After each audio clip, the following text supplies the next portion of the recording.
Hi, it's Kathy from Raven Vintage. Welcome back to my craft room. We are working on the 100 days of envelope ideas for junk journals, doing the 100-day project.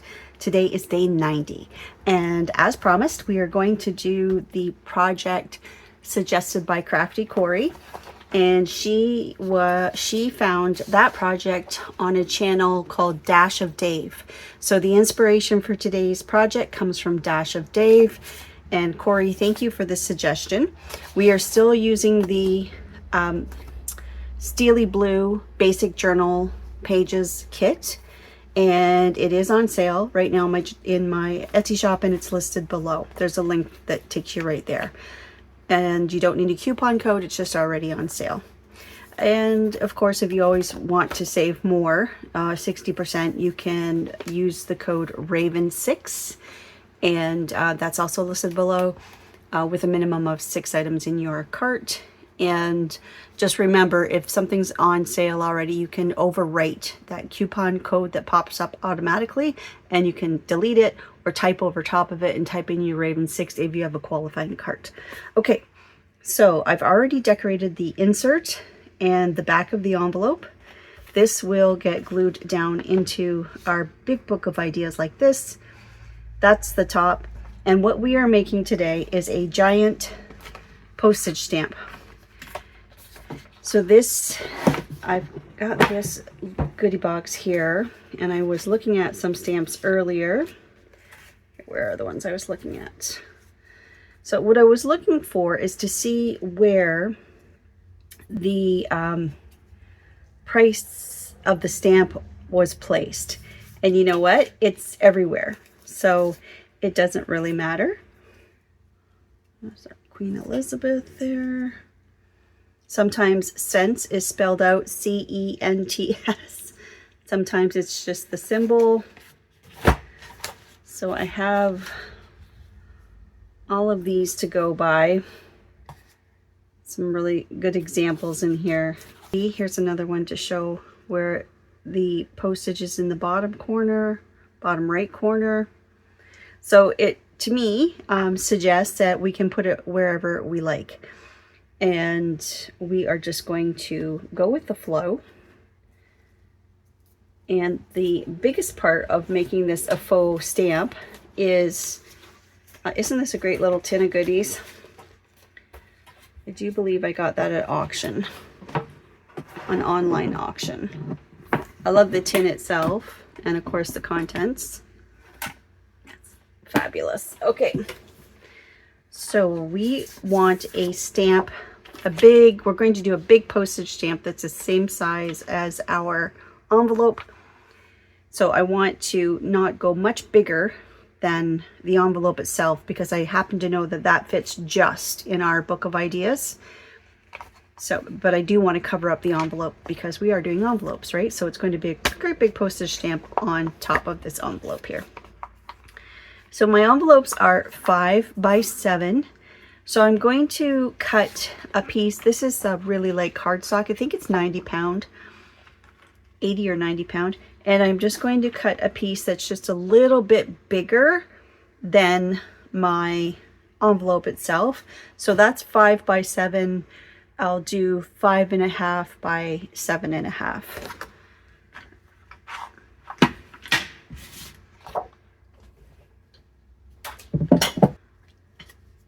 So here's my cardstock, and it's just a little bit bigger than the envelope itself by 1/4 inch all the way around. Now, scissors. For making your postage edge, your stamp edge, to, you know, the part that makes it look like a postage stamp, I do have postage stamp scissors, but that I tested and it's kind of small for, I'll give you some examples. It's a little bit small for my, for this size of envelope. So I got my scallop scissors out. And then what else did Dave suggest? Maybe pinking shears? I don't know. That might not be too bad. If you have pinking shears, that's a possibility too. So let's just try a few things and I'll show you what I mean. So if I were to use just these regular, that's great for a little postage stamp, not for a great big guy like this. I think that's just a little bit too small. And then this is, sorry, this is what the pinking shears would look like. So if you have pinking shears, that's not a bad option. We do like it a little more rounded, like scooped. Corey had suggested maybe using a hole punch and working your way around, but I think that would take a lot of patience and lining it up, and it's not going to match, and I just not sure that that would work. But this scallop scissors was the way to go. Now I want you to watch this. When I cut with the scallop scissors one way, I get the wave peaks pointing out. If you flip your scissors the other way, you get the scallop round edges on the outside. So this is the one we're going for. We want it to be scooped out, not rounded out, if that makes sense. So we don't want that, although you can if you prefer, but this to me looks more like a postage stamp. That's what I'm going to go for. So I'm just keeping this handy. So let me find another clear spot to use on my, so you can see by the blade which way the rounding is going to go. So if I flip it this way, like just turn the scissors over and go like that, now my peaks are pointing out. So I'm going to pay attention that I can always see the symbol here, the diagram on the inside while I'm cutting. I found when I was doing my prototype to be helpful was I drew a line to follow, because otherwise you can take your scissors can, you know, wander off. So I just went in about that 1/4 inch, like we like here. Actually, we could just use the envelope for that matter. Let me just use the envelope. I'm just going to center the envelope right on that piece of cardstock, and I'm going to trace a pencil line all the way around,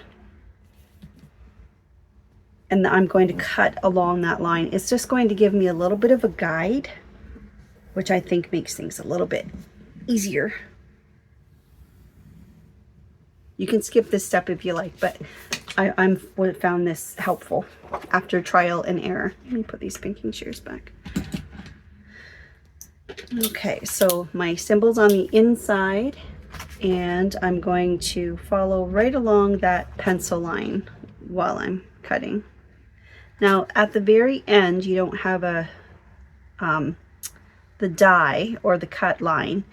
There's a little bit that's missing, so sometimes we have to start a little bit lower, not right up at the crook of the scissors, but start back a little bit. So I'm just lining up the edge of this top blade to my pencil line.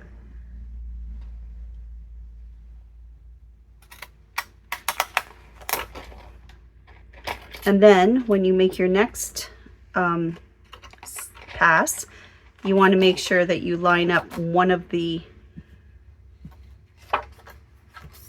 I don't know what we're going to call these, one of the bumps to one of the holes. Just line it up to your already cut pattern so that you can continue on.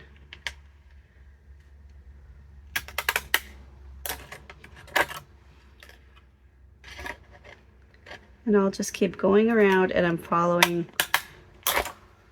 that pencil line,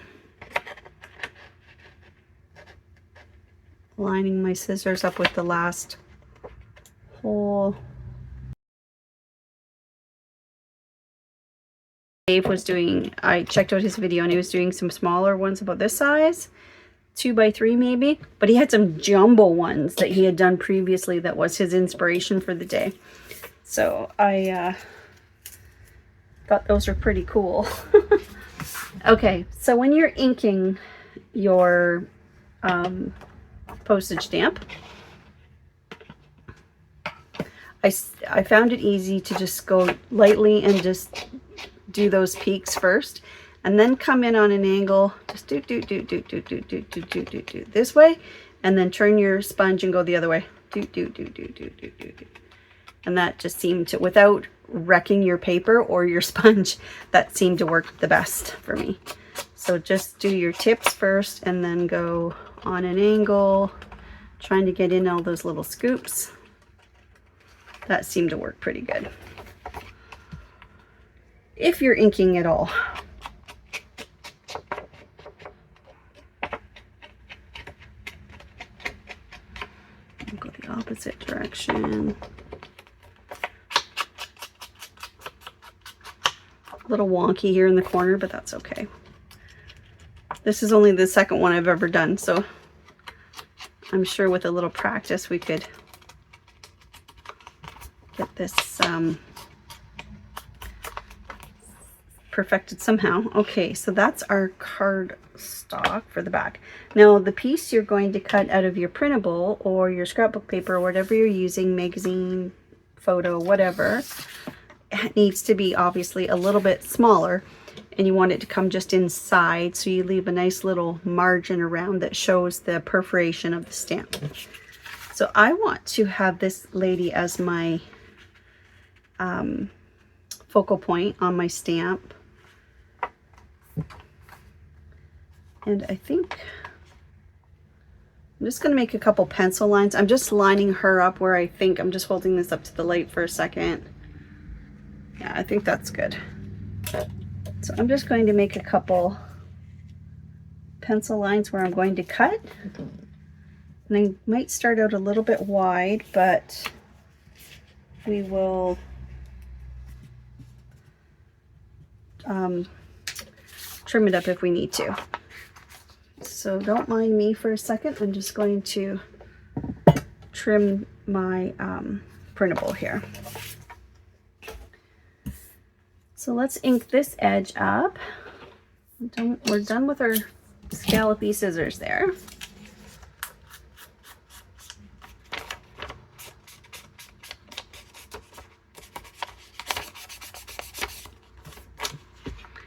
Now this part is where I needed to get a little bit inventive here with how to, I used how to do the stamping part of the stamp. Let's get this glued on first. It doesn't matter where we put our cents, where we put our country. We've seen everything. So right now I think what I'm going to do is use a corner of the stamp that's going to show up the most. So I think I am going to put the stamp price up here, and I think I'm going to run my country along here where it might show up a little better. So let's start with those. So I have this kit that I got at a antique show. I've seen other people, I think Teresa has this kit. It's just an old, there's an old ruler that comes with it. Per, for, 3/4, there's a question mark, a dollar sign, division, half, quarter, equals, there's a little hand arrow pointing, an ampersand, like there's a little bit of everything in here, but sure enough, there was a cents symbol. So I was lucky there. But what I thought of before I thought of digging this one out was I took, a lot of us have this kit here, this little alphabet stamp kit from Amazon, and I took the letter C, and then I simply used a ruler and a line, and I drew through it. Let me see where it is. Can't really see the pencil line now because I stamped over top of it, but I just did the C and then I drew a line through it there. So a Sharpie would be better. This was just my practice one. And then I practiced on this to see here a few ways to see where I liked this symbol, lower, beside it, higher. So for me, it's just going to depend on where the 3 lands on this design. And I'm going, like I said, I'm going to use black. Now, another suggestion, if you don't have a large number stamp, is you could fussy cut a number that's a proper size, and just, I mean, it would be easy to fussy cut a number. Another one idea I had was these stamps, and I just took some washi tape and covered up the NO for number, just so that just the 3 showed. So that was another suggestion. But yeah, you can always just, or you can draw it on, up to you. So that's what that was about. But I do have this large number 3 here. I'm using black, and I'm just going to go right, pretty sure that's where I want to go. I could also go in the center, but no, I think I'm going to go up here. See how it shows up. Not great. Can't really see it that well, but hopefully your design does. And then the cents sign, I think I'm just going to go a little higher so it shows up there where we have a little bit more neutral space to work with.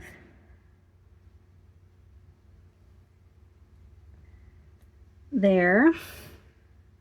Cute. And then I brought a couple of jar rings, lid rings.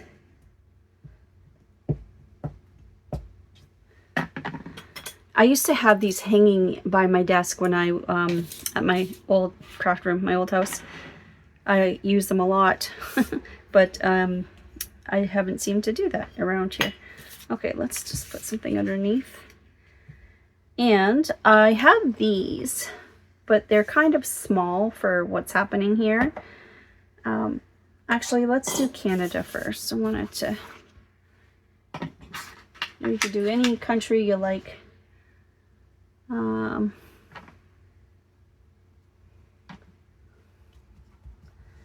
just going to go right along here and go up the side.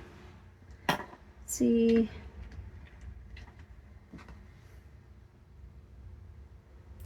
A,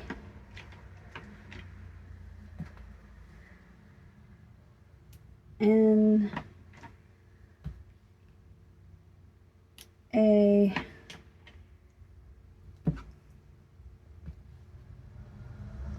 D, A, there we go. Canada up the side here. And then we just want some like ring looking things, like as if it had postage. Oh, I just got my fingers. Postmark on it. So we'll just go here. We'll do a few.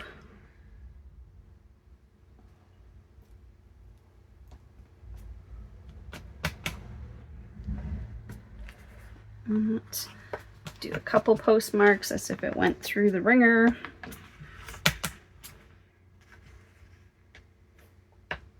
Like that.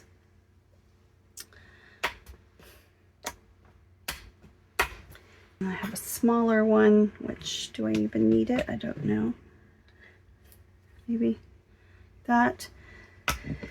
And then if you have this tear ruler, this one, there's this swoopy thing where we could do some lines. So a black Sharpie would be best. So just to show you what I mean, like the postmarks like this, I just thought that was kind of handy to have this. So I'm going to just put them down here where they're going to show. Start in a bit here. Straight down. Straight down.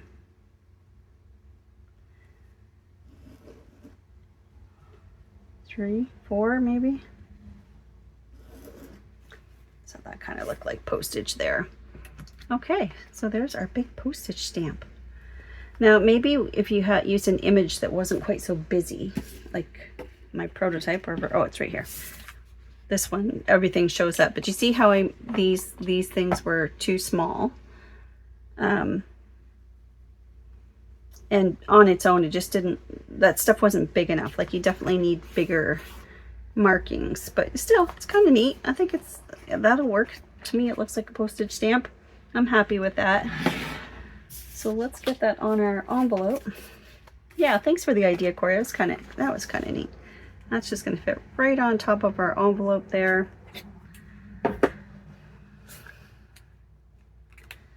I like it very much. But what a fun project. Yeah, the ones in the video that I saw, they're huge. Like 8.5 by 11 or bigger. Pretty fun. Oh, and then I think Dave, Dash of Dave, he also added, which we could do here too if I find the right ones, but he added a few butterflies to his stamp.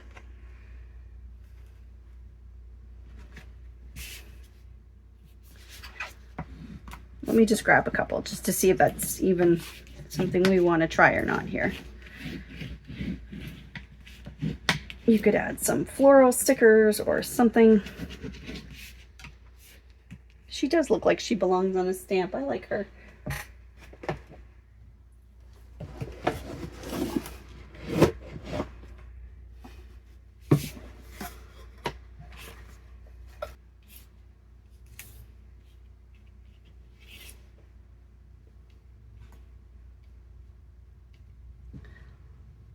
No, I think we'll skip it.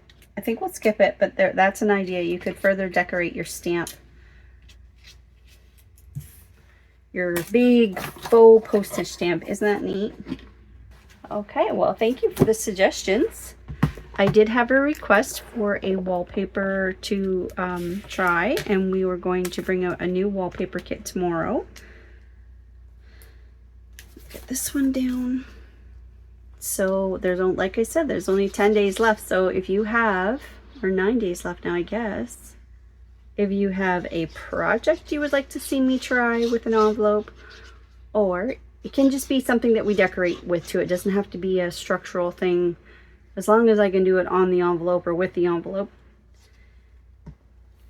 Or if you have a printable that you would like to see put in action, you let me know. I like this idea. I think this just is a great thing to add to our book of ideas, to make our own faux postage stamps. Not necessarily always this big, but the fact that you can use your scallop scissors and use a white background and create yourself a little postage stamp and add your ink stamps to it, I think that's kind of neat. So yes. All right, well, that's day 90. I better write that down. So thanks for watching and hanging out with me today in my craft room. We're on the countdown. We're on the countdown. And thank you, Dave, for your idea. I'll be sure to link his account below. And yes, thanks again, Corey, for the idea. Take care, everyone. I'll see you tomorrow. Bye.